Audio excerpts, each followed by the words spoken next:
আজকের এই বিস্তারিত আলোচনায় সবাইকে স্বাগত। আজ আমরা সূরা ফাতির নিয়ে একটি দারুণ এবং সুগঠিত আলোচনা করতে যাচ্ছি। এর ঐতিহাসিক প্রেক্ষাপট, মূল বিষয়বস্তু আর বেশ কিছু গুরুত্বপূর্ণ আয়াতের অর্থ আজ আমরা একটু গভীরভাবে বোঝার চেষ্টা করব। সূরাটি এমন একটা সময়ে অবতীর্ণ হয়েছিল যখন মক্কায় একেবারে চরম বিরোধিতার পরিবেশ বিরাজ করছিল, তাই এর ভেতরের বার্তাগুলো কিন্তু আজও প্রবলভাবে ভাবিয়ে তোলে। তো চলুন আর কথা না বাড়িয়ে সরাসরি মূল বিষয়ে প্রবেশ করা যাক। তবে হ্যাঁ, মূল আলোচনায় যাওয়ার আগে একটা ব্যাপার একটু জানিয়ে রাখা ভালো। আজকের এই পুরো বিশ্লেষণটি সরাসরি দ্য কোরআন প্রজেক্ট বা দ্য কোরআন প্রজেক্টের ইংরেজি অনুবাদ থেকে নেওয়া হয়েছে। এর মূল কারণটা হল কোনো রকম বাহ্যিক প্রভাব ছাড়া সম্পূর্ণ নিরপেক্ষ এবং বস্তুনিষ্ঠভাবে মূল পাঠ্যের ওপর আলোকপাত করা। আমাদের আজকের আলোচনার পুরো রূপরেখাটিকে 5টি ধাপে ভাগ করা যায়। 1. নাজিলের সময়কাল। 2. মূল বিষয়বস্তু ও সতর্কবার্তা। 3. তাওহীদ ও যুক্তির ব্যবহার। 4. শয়তানের শত্রুতা এবং সবশেষে 5. মুমিনদের জন্য সুসংবাদ। এই সূচি ধরে এগোলে পুরো ঐতিহাসিক আর তাত্ত্বিক বিষয়গুলো বুঝতে আমাদের বেশ সুবিধে হবে। চলুন আমাদের প্রথম ভাগটি দিয়ে শুরু করা যাক, নাজিলের সময়কাল। সূরা ফাতির অবতীর্ণ হওয়ার সময়টা ছিল মূলত মক্কি জীবনের ঠিক মাঝামাঝি পর্যায়ে।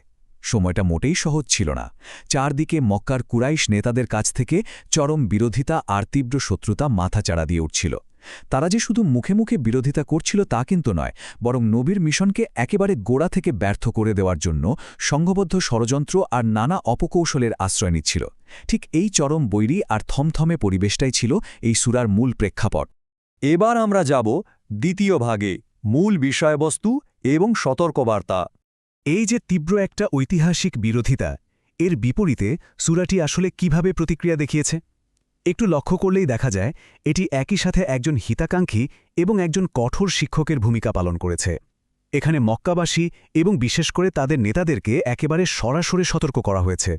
তাদের এই বৈরী মনোভাবের কড়া নিন্দা তো করা হয়েছেই, সেই সাথে একটা চিরন্তন সত্য তুলে ধরা হয়েছে, আর তা হল ষড়যন্ত্র শেষ পর্যন্ত ষড়যন্ত্রকারীদের নিজেদেরই ফাঁদে ফেলে। স্রষ্টার বার্তার বিরুদ্ধে চক্রান্ত করাটা যে আখেরে কতটা আত্মঘাতী সেটা অত্যন্ত চমৎকার যুক্তি দিয়ে বুঝিয়ে দেওয়া হয়েছে এখানে। সূরার ঠিক প্রথম আয়াতটাই কিন্তু দারুণ মনোযোগ আকর্ষণ করে। এখানে বলা হয়েছে সমস্ত প্রশংসা আল্লাহর জন্য, যিনি আসমান ও জমিনের স্রষ্টা, যিনি ফেরেশতাদেরকে বার্তাবাহক করেছেন, যাদের রয়েছে 2, 3 বা 4 ডানা। একবার ভেবে দেখা যেতে পারে শুরুতেই স্রষ্টাকে পুরো মহাবিশ্বের আদি স্রষ্টা বা অরিজিনেটর হিসেবে পরিচয় করিয়ে দেওয়া হয়েছে, আর ফেরেশতাদের এই বিশালত্ব এবং ডানার বর্ণনা স্রষ্টার অসীম ক্ষমতারই একটা অসাধারণ চিত্রায়ন, যা শুরুতেই একেবারে মন্ত্রমুগ্ধ করে ফেলে। এবার আসা যাক 3 নম্বর ভাগে, তাওহীদ এবং যুক্তির ব্যবহার। এখানে চমৎকার একটা তুলনামূলক চিত্র তুলে ধরা হয়েছে। একদিকে রয়েছে তাওহীদ বা একত্ববাদ, যা মূলত আমাদের চারপাশের জগৎ নিবিড়ভাবে পর্যবেক্ষণ করা আর সাধারণ জ্ঞান বা কমন সেন্স ব্যবহারের ওপর জোর দেয়। আর অন্যদিকে রয়েছে শিরক বা বহুদেববাদ, যার বাস্তব পৃথিবীতে আসলে কোনো ভিত্তিই নেই। মানে মূল ব্যাপারটা হলো এখানে অন্ধবিশ্বাসের কোনো জায়গা নেই। সূরাটি মানুষের নিজস্ব পর্যবেক্ষণ ক্ষমতা আর যৌক্তিক চিন্তাধারার ওপর ভিত্তি করেই বহুদেববাদকে খণ্ডন করে। এটা সত্যিই গভীর ভাবনার খোরাক যোগায়।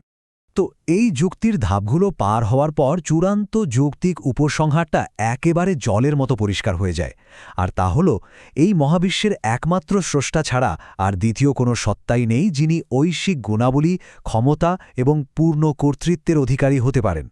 ঠিক এই সিদ্ধান্তেই পৌঁছানোর আহ্বান জানানো হয়েছে, একেবারে সরাসরি এবং দ্ব্যর্থহীন একটা বার্তা। আমাদের আলোচনার 4 নম্বর বিষয়টি হল শয়তানের শত্রুতা। এখানে 6 নম্বর আয়াতের অনুবাদটি অত্যন্ত গুরুত্বপূর্ণ। আয়াতটি হল, নিশ্চয়ই শয়তান তোমাদের শত্রু, তাই তাকে শত্রু হিসেবেই গ্রহণ করো। সে তো তার দলবলকে এজন্যই আহ্বান করে যেন তারা জ্বলন্ত আগুনের অধিবাসী হয়। লক্ষ্য করলে দেখা যায় এখানে কোনো রাগঢাক নেই। অত্যন্ত স্পষ্টভাবে একেবারে আপোষহীন আবে শয়তানকে একটা সক্রিয় শত্রু হিসেবে চিহ্নিত করতে বলা হয়েছে। শয়তানের একমাত্র লক্ষ্যই হল প্রতারণার জালে ফেলে ধ্বংসের দিকে নিয়ে যাওয়া। এটি এমন একটা চরম সতর্কতা যা আধ্যাত্মিক আত্মরক্ষার ব্যাপারে পুরোপুরি সচেতন করে তোলে। আর ঠিক পরের আয়াতেই, মানে 7 নম্বর আয়াতে আমরা দেখতে পাই দুটো সম্পূর্ণ ভিন্ন গন্তব্যের কথা। এই আধ্যাত্মিক পথ নির্দেশনা গ্রহণ বা বর্জনের চূড়ান্ত পরিণতি কী হতে পারে তার একটা স্পষ্ট ছবি এখানে পাওয়া যায়।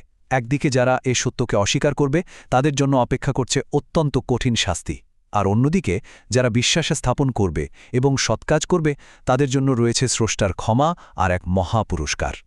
এরপর আমরা চলে আসছি আমাদের শেষ এবং ৫ নম্বর ভাগে, মুমিনদের জন্য সুসংবাদ। এতক্ষণ তো অনেক সতর্ক বার্তা আর যুক্তির কথা হলো, এবার একটু আশার কথায় আসা যাক। ২৯ নম্বর আয়াতে সৎকর্মশীলদের কিছু সুনির্দিষ্ট এবং ব্যবহারিক কাজের কথা বলা হয়েছে। প্রথমত, নিয়মিত স্রষ্টার বাণী বা কিতাব পাঠ করা, দ্বিতীয়ত প্রার্থনা বা সালাত প্রতিষ্ঠা করা, এবং তৃতীয়ত স্রষ্টার দেয়া জীবনোপকরণ থেকে প্রকাশ্যে ও গোপনে মানুষের কল্যাণে ব্যয় করা। মানে এটা কেবল মনের ভেতরের কোনো তাত্ত্বিক বিশ্বাস নয়, বরং একটা সম্পূর্ণ জীবনধারার বাস্তব রূপরেখা। আর এই কাজগুলোর চূড়ান্ত ফলাফল কি? ২৯ ও ৩০ নম্বর আয়াতে এই সৎকর্মকে এমন এক লাভজনক ব্যবসার সাথে তুলনা করা হয়েছে যা কখনোই ধ্বংস হবে না বা লোকসানের মুখে পড়বে না। বলা হয়েছে যাতে তিনি তাদেরকে তাদের পূর্ণ প্রতিফল দেন এবং নিজ অনুগ্রহে আরও বাড়িয়ে দেন। মূল পাঠ্যে স্রষ্টাকে এখানে ক্ষমাশীল এবং গুণগ্রাহী হিসেবে বর্ণনা করা হয়েছে। এই গুণগ্রাহী শব্দটা কিন্তু সত্যিই অসাধারণ, যা পুরো বার্তাকে আরও অনেক বেশি প্রশান্তিদায়ক করে তুলেছে। তো আজকের আলোচনা শেষ করার আগে ৮ নম্বর আয়াতের একটা অত্যন্ত গভীর এবং চিন্তায় ফেলে দেওয়ার মতো প্রশ্ন দিয়ে শেষ করব, যাকে তার মন্দ কাজ সুশোভিত করে দেখানো হয়েছে, ফলে সে তাকে উত্তম মনে করে, সে কি সৎপথপ্রাপ্ত ব্যক্তির সমান? বিষয়টা সত্যি গভীরভাবে ভাবার মতো। এই অসাধারণ প্রশ্নটি আমাদের নিজস্ব দৃষ্টিভঙ্গির ত্রুটি, আত্মপ্রতারণা আর প্রকৃত পথ নির্দেশনার গুরুত্ব নিয়ে নতুন করে ভাবতে বাধ্য করে। নিজের ভুলটাকেই যখন সঠিক বলে মনে হয়, তখন তার চেয়ে বড় বিপদ আর কি হতে পারে? আজকের মতো এখানেই শেষ করছি। আশা করি আজকের এই আলোচনা সবার জ্ঞান অন্বেষণের যাত্রায় দারুণভাবে সহায়ক হবে।